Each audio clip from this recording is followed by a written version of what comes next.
It's new build day, everybody, and if there's a thing that I'm not, it's patient. I can't spread a build out over multiple days and multiple videos. It's just not how I operate. So I'm also not going to do like a cutesy, let's obscure what we're doing. This is going to be pretty straightforward right from the beginning. If you've seen on Instagram, I painted up these RC four-wheel drive Raceline Monsters to be silver because the build that I'm using is silver. Got the Milestar Patagonias on there. And if you pair those with a Cherokee XJ, what we're going for is the banana from Matt's Off-Road Recovery. So for that build, there's the tires, there's the body, the stock bumper from a Traxxas Defender is pretty close. I might have to whittle it up a little to get it to fit a little better. Of course, we got to have our yellow straps. I'm going with a Hand of God servo winch on there. I know a bumper mounted winch would probably look more authentic. I'm just going to use the little plastic Traxxas winch and run the line under it, kind of cheat it that way. And for the bulk of it, we're going to be using about half of a Gatekeeper kit. I've already got the gearbox that was pulled out of the Ecto, so no need to build that one. I won't be using any of the cage. I basically bought this because Black Friday makes me do things like that. And I need axles, shocks, and chassis. That's about it. I won't be doing trailing arms. I will be fabricating all the links for this, brass lowers and Delrin uppers, so that will be in here as well. I have all the electronics for it. They're here in this bin. So this is about a 50% kit build and 50% fabricate it to make stuff work. I've got the yellow for the body of the banana. I'll be airbrushing that, and so this won't be like a traditional build video. This will be more of a assembly video as I cobble together the parts I need, and hopefully it'll be of some interest. And let's get started. Hey, it's that voice from an alternative future.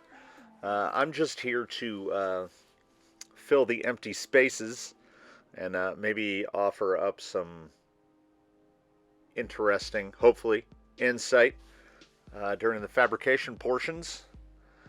And I'm going to toss it back to the other guy.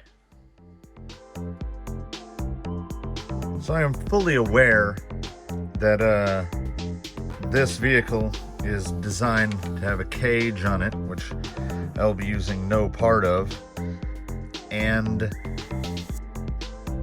there's going to be some custom bits that are obviously going to have to be fabricated for this. It just has a bumper delete because it's supposed to have a cage. I don't know, drill that. I will do something for that. There are no provisions for rear body mounts. I'm assuming something like the Sendero, the rear towers would look a lot like the front.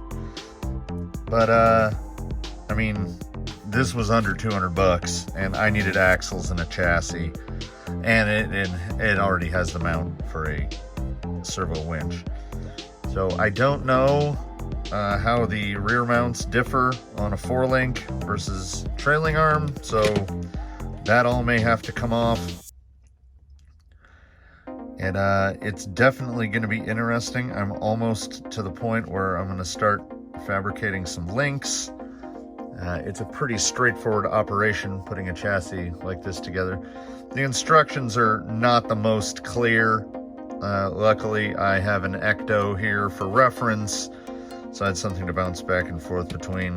I never like when kits do things like this is a 6mm and this is an 8mm. I mean, just spend an extra 2 cents on the plastic so that we can just use 8s. Or, I mean, so 10, 6, 8, then we got 8 here again, and then 10, 10, and then 16, 16. So everything has to be, that screw only fits in that spot. And I mean, I get it, but it's annoying. Like, they want the screw flush there, but then we're just going to use 14mm on the back and they're going to poke out. So, I mean, it is what it is. It's imperfect. I'm already at the spot to mount the gearbox, and I don't even have to build that. Bloop. That'll just drop right in. And let's get back to up to the point where I need to put some links together. It went mostly okay. This probably could have had some time cut off of it if I hadn't, spoiler alert, messed up the gearbox. I'll get into that more. I'm sure I talked about it at length, but this is just the axles going together. I think it probably took about 25 minutes to finish them, but I'll let the other guy talk more at length about that.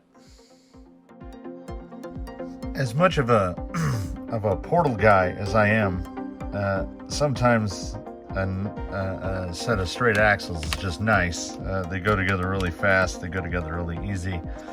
It's pretty much exactly what you'd expect from Element, aka Associated. The plastic is really high, I guess, carbon content. It feels like the old factory team plastic from the Associated kits of many days gone by. I don't know if that's because of the kind of graphite-y color or what, but they went together as easily and as straightforward as possible. Absolutely nothing left over. That went quick and easy. I'm now getting to the front links. I'm probably just going to use the OE, at least the OE drag link for the steering, simply because I don't know if I have a turnbuckle long enough. If I do, I might put, like, say, an axial link on there to give it some adjustability. But all the other links should be, I'll be fabricating those. The front end will be easy, the rear end will not be as easy. But I'll get these steering links put on and start going from there. I don't really have anything pertinent to add here during the assembly of the steering links. I just like to fill up those quiet spaces because I know, at least in my own head, if there's an extended quiet period, I have to fill it with something. Alright, so I got to a point where I would like to file a legitimate complaint against Element here. Steering drag link 102.2mm. I got it at 102.1617, so you know, it's close enough.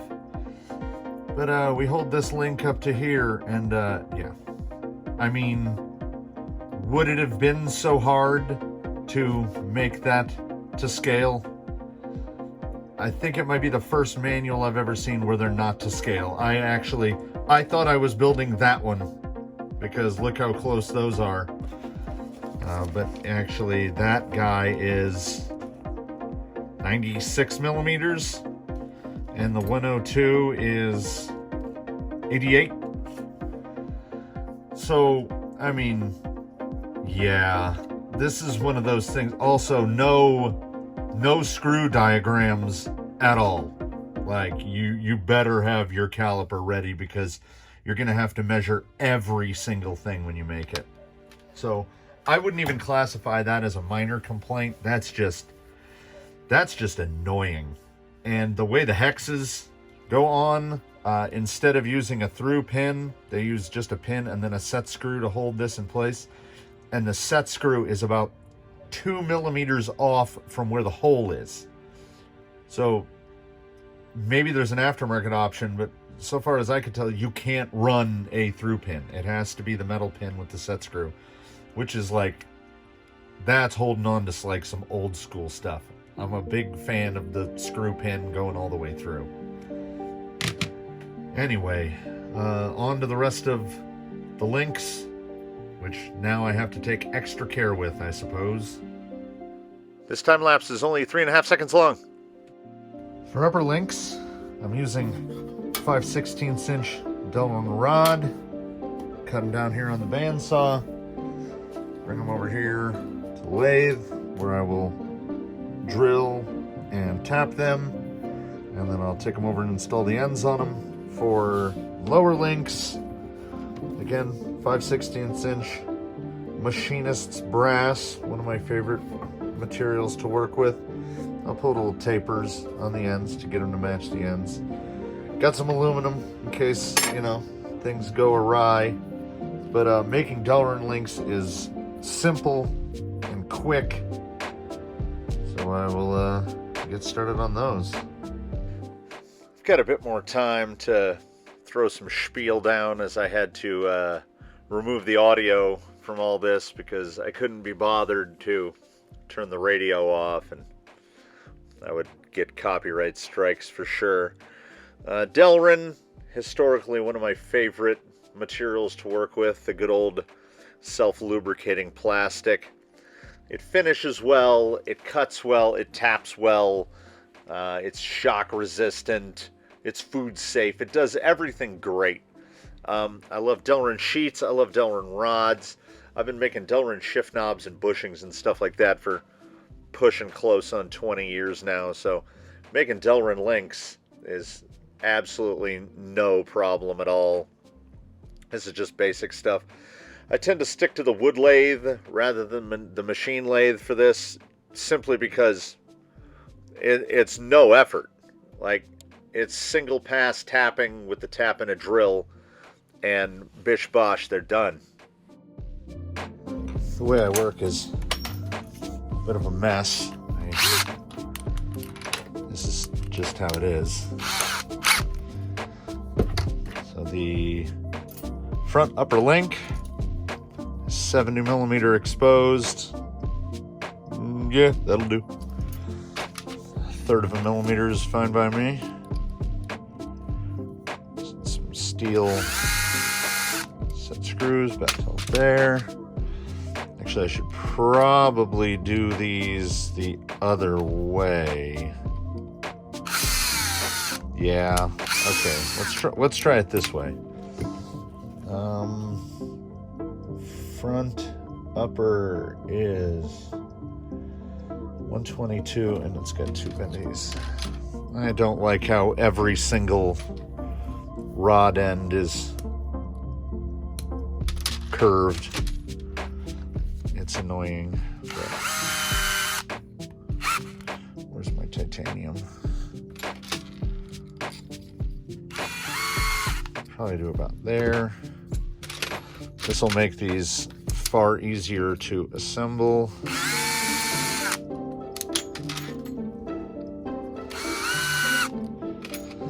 Get the angles correct. So I get the feeling these rod ends are harder than the Delrin. Thread that guy in. You see we've got kind of an ugly joint there, but the lathe can fix that no problem. Let's get this together so we can check the overall length, see if I at least got close.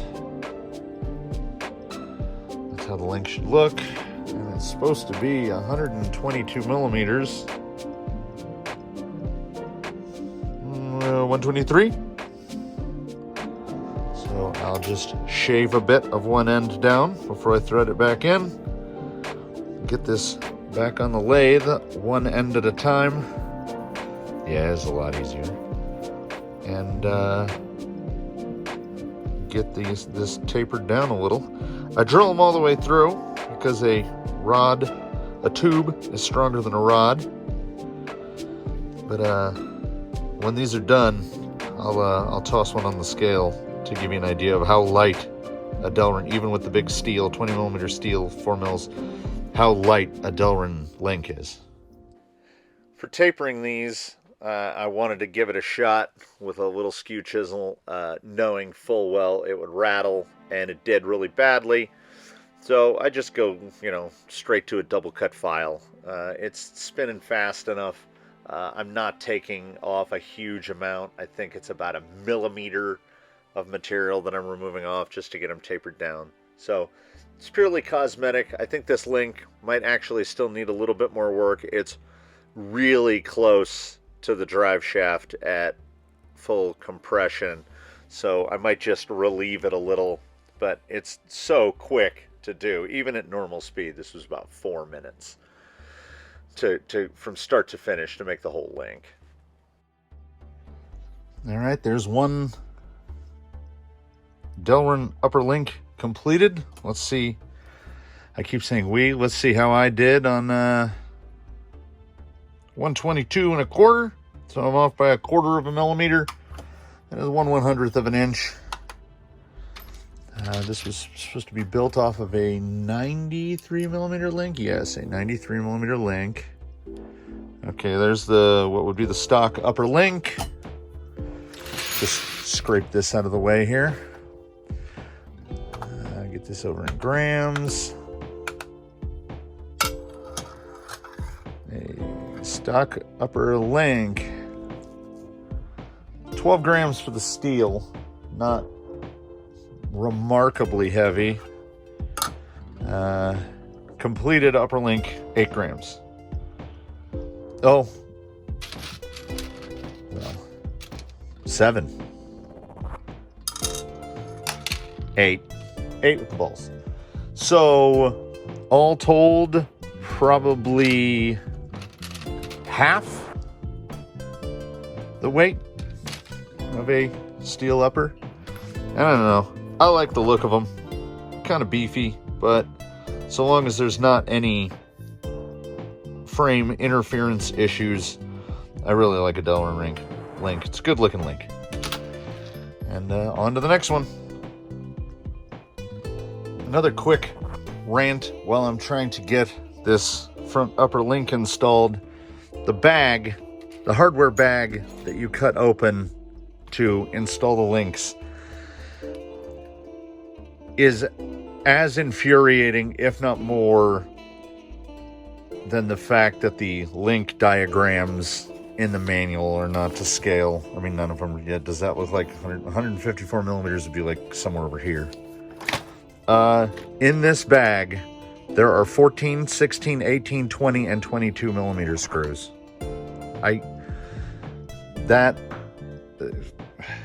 That's not unnecessary. That's egregious.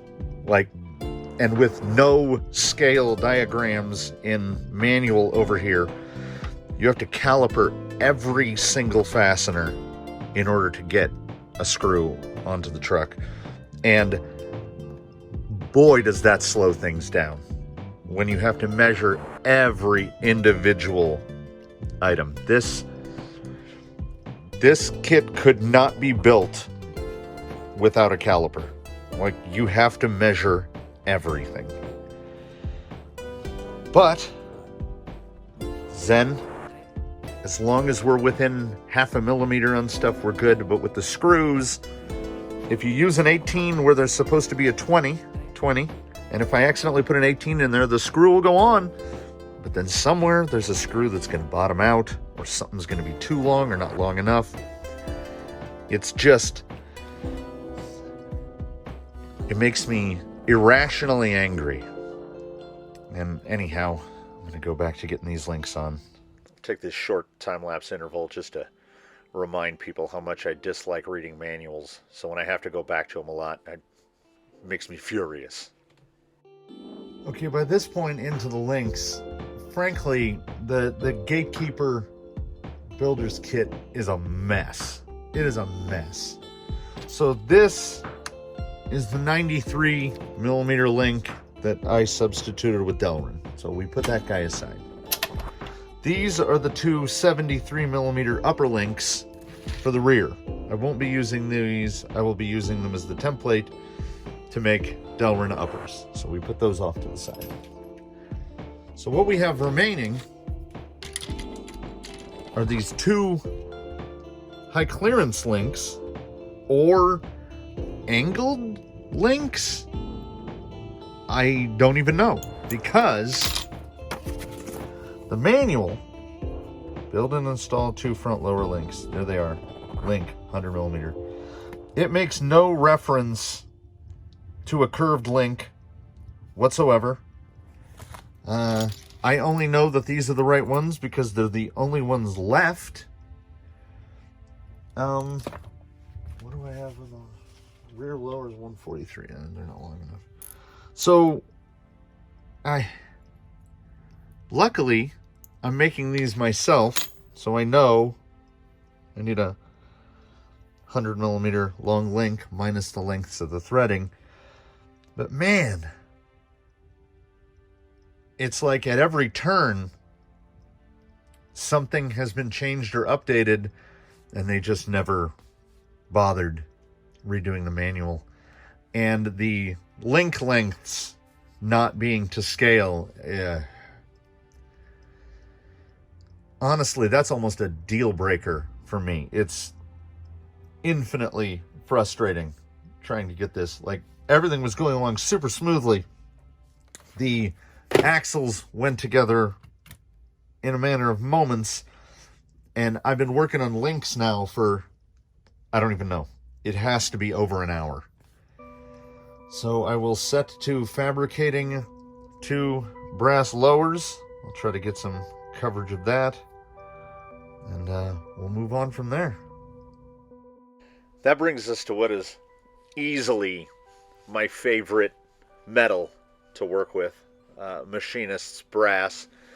It's got lead in it, so don't eat a ham sandwich while you're working with it. But that lead is where the magic lives, because you don't need to use anything to work it.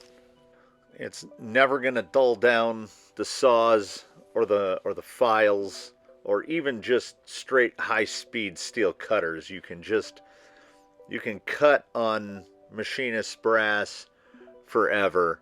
It makes delightful little chips. It's perfect for making little tiny parts like this. Be thankful that I had Pandora cranking away, because the sound that lathe makes when it's sped up to, I think we're at 8 times speed, the sound it makes at that speed is awful. So you just straight dive tap them. It's like a 2 pass to tap to a depth of about 16 or so millimeters. It's genuinely a wonderful material to work with. And I think it was about $25 for a 3-foot rod of 5/16, which at the lengths that these are coming out is enough to do at least a dozen links. And I only use them for lowers. So that's 3 rigs worth for $25. I consider that cheap enough. And I mean, I really do love the way they look when they're done. I think they're beefy and they're nice and weighty.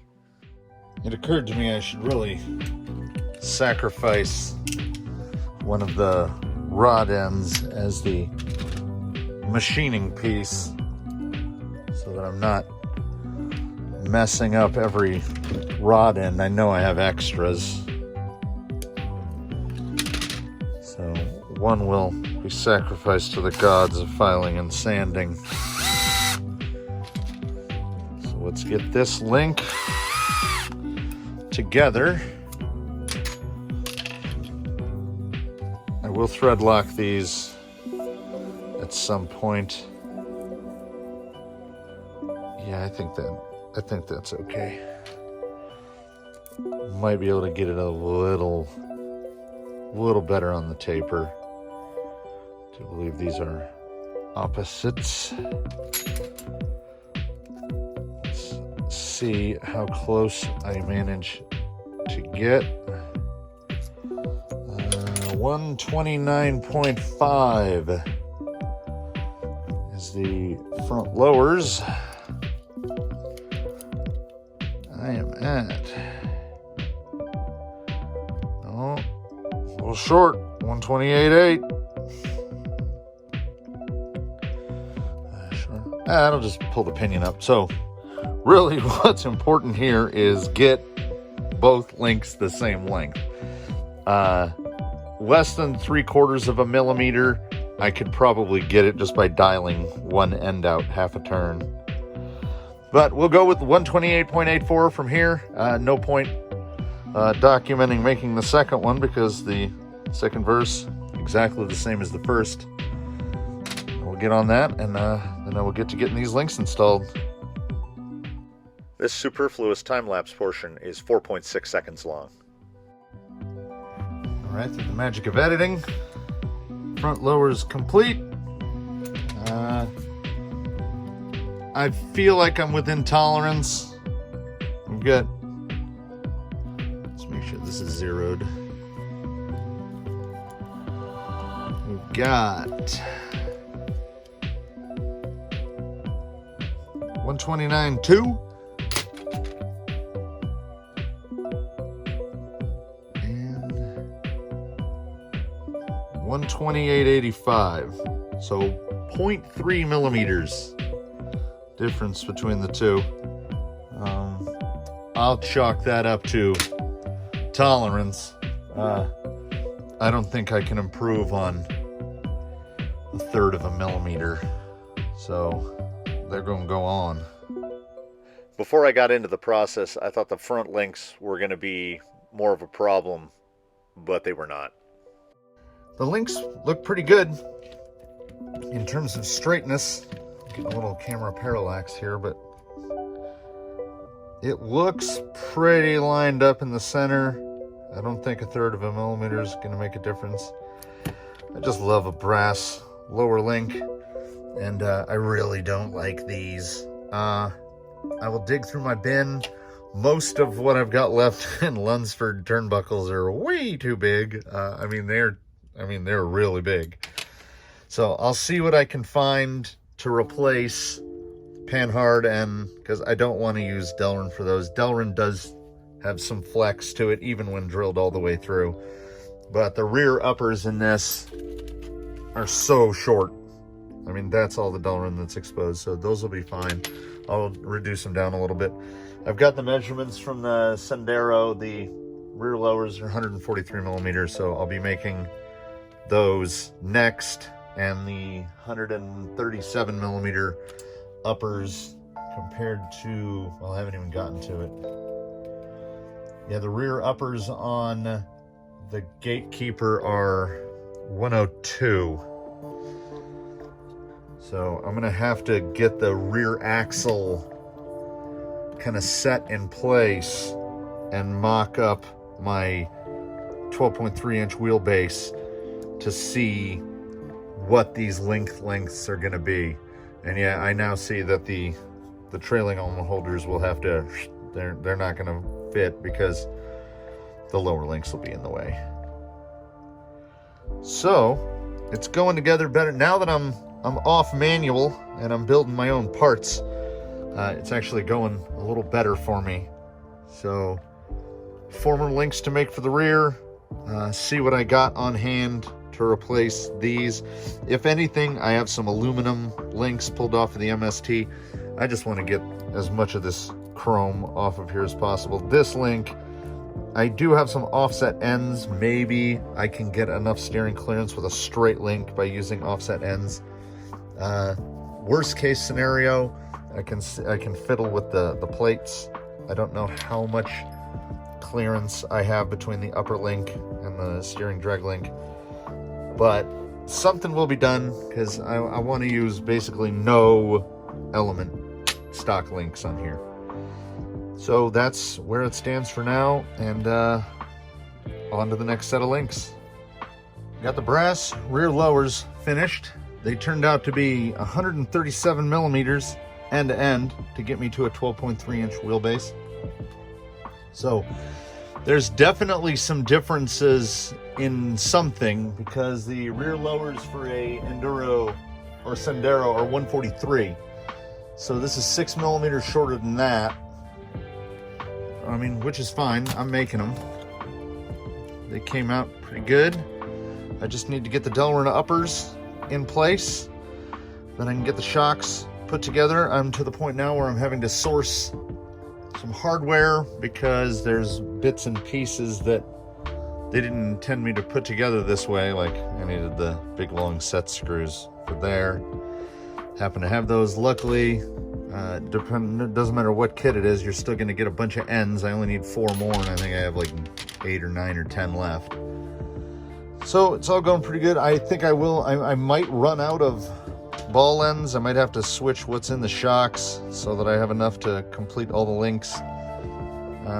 I'm really going to have to sort something out for the rear bumper mount here, but it is it's coming together. So on to those Delrin links. After a long bout of measuring and remeasuring, I determined the rear upper links need to be 131 millimeters, which is happens to be the exact perfect length using what were supposed to be the front lowers. So at least for now, just to expedite things along here a little bit, I will have those in place and I will replace them with Delrin. Got the wheelbase exactly where I want it. It's 12.3, so 313 millimeters plus or minus maybe 2 millimeters, because you know the wheelbase is going to change through the suspension stroke. But at what I guessed ride height would be, basically links level, it's as close to 12.3 as I think I can manage it. There's just screws stuck to everything. So I'm thinking the rear towers, I'm either going to have to source a set of Sendero towers, or perhaps just, again, to expedite things, fabricate my own towers, because as it sits now, the shock angle would be something like that, which is pretty steep. It might be fine. The fronts are much more vertical, and be much happier with that. But it is definitely coming along. All the brass came out, I think, quite nicely. And now that I don't have to fabricate these upper links right away, I can spend that time figuring out what to do about the rear shock tower after I have put the shocks together. I don't know why I include this part of the time lapse. Everybody's built shocks. Nobody likes doing it. I feel like it's like a completionist thing. Like you have to get all the trophies on a PSN. On like, you got to finish that game, even though you don't like the game anymore and you kind of hate it. And you're like, why am I playing PGA Tour Golf 2K21? Well, I got to finish the trophies. So the same thing for why there's a time lapse of me building shocks. We've all built them. We all know how they go. There's not that much difference between different shocks. But here it is. I just recently saw an interview with James Dyson, the vacuum cleaner guy, and he was asked a question about overcoming lack of experience in engineering and design. And he said that it was basically an advantage kind of to not know what you're doing, because then you don't have this preconceived notion of what's impossible. So that's how I got these back shocks on. I just took the back shock tower and kept moving it around until I got it in a place where it would clear the shocks. I'm still going to have to completely fabricate a rear body mount from nothing. But as I never use this position to run the battery, and I always run it in the front anyway, I mean, I've said it before and I'll definitely say it again. If it's stupid and it works, it's not stupid. So the Gatekeeper shock tower can be made to work in the rear. The whole rear of this truck is kind of going to be a problem because it didn't come as a kit to do anything that I wanted to do. As per usual, factory team shocks feel very good. I know, potentially unpopular opinion, I don't favor bladder type shocks. There's nothing wrong with an emulsion shock, particularly on a rock crawler. So I think the shock positions still line up vertically enough that should I need to mess with the ride height, shouldn't be a problem. With the shortening of the wheelbase, I think I'm going to have to lathe down the center shaft for the rear, just like I did when I swapped gearboxes in my Ecto. That won't be a problem. I have some extras of these screws somewhere. I gotta find those so I can get the servo winch in place. But it's getting closer and closer to maybe being able to put some power through it and get that servo centered and see how everything's going. I can state I guess with some authority at this point, I think this is going to be a build in two parts. It will be complete. I'll get the powered rolling chassis done, and then I'll have to fabricate bumper mount, body mount, get the body cut and fitted. I will probably just build my own attachment points for rockers to come off the side. I haven't even looked at what the Element options are. I figure I can take care of that. It's coming together as well as to be expected, seeing as I'm not doing with it what should be done with it. So we've got a semi-custom job going right here, and I'll try to get some electronics in it after I get the drive shafts built and maybe make it move. So part of this time lapse is me doing what I'm supposed to be doing, which is getting the drive shafts put together and getting the links bolted up, and the other part of it is me fighting with the transmission. Yet again, I fought with this transmission quite a lot. It made me glad I never opened the bag with the brand new one in it, because if I'm going to mess something up, better I mess up the one that's already built. And I already know you can put a $60 dig gearbox in one of these, absolutely no problem. So should that come to it, that'll happen.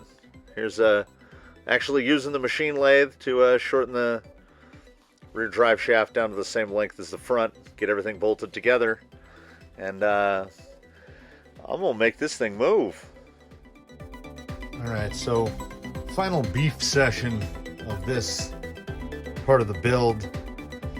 I couldn't follow the lines correctly enough. Let me find the page here. So right there, you've got 14 millimeter on one side and 8 on the other. I put the 8s where the 14s go and the 14s where the 8s go. What this does is it punches the screws through the bottom of the gearbox and into the gears. So it's gonna forever have a, if you can hear that little click, it's where I broke a handful of teeth off of each main gear by driving the wrong screw into the wrong hole. Now, yeah, that's pretty much my fault, but I feel like I can't take 100% blame for it. That's just, like, why would you design it like that? I've had the gearbox in and out of the Ecto a dozen times and never done it. And while building this, I did it. Anyway, steering is good. Turn that drive shaft down to get everything to fit. Let us put a tire or two on here so that I can get an idea of whether or not I actually got the correct wheelbase. It looks pretty good.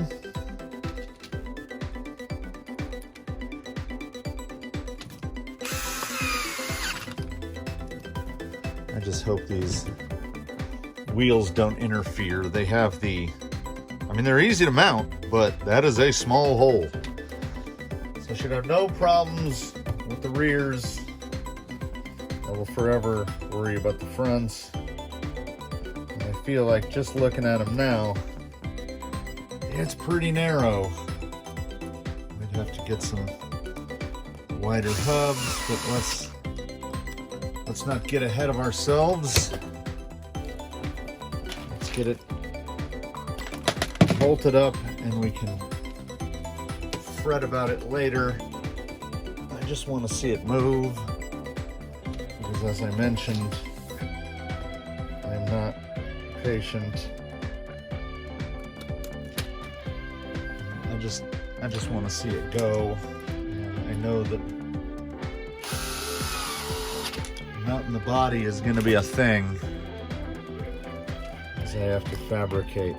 There's plenty of holes back there, and if need be, I can completely replace this rear brace with something. What I might actually do is just build myself an offset ramp, basically, out of I don't know what yet, and put some holes in it, because I've got, I think this was in the Ecto kit. Here's the clock.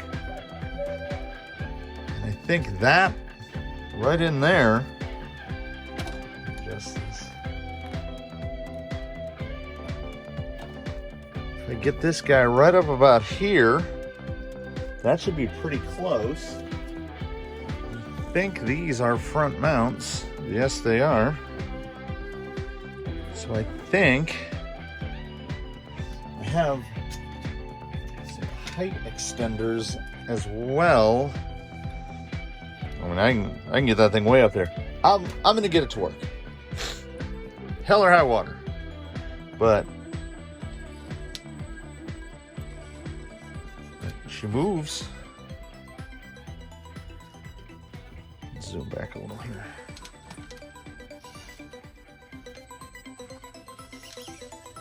That Element does have a lot of steering angle. No tire rub, it doesn't look like, even with these big old guys on here. Let me get mobile here. So even at full lock, it just clears those big lower links. And let's see here. Completely uncut. I'll be cutting it shortly. Let's wedge it down over the tires.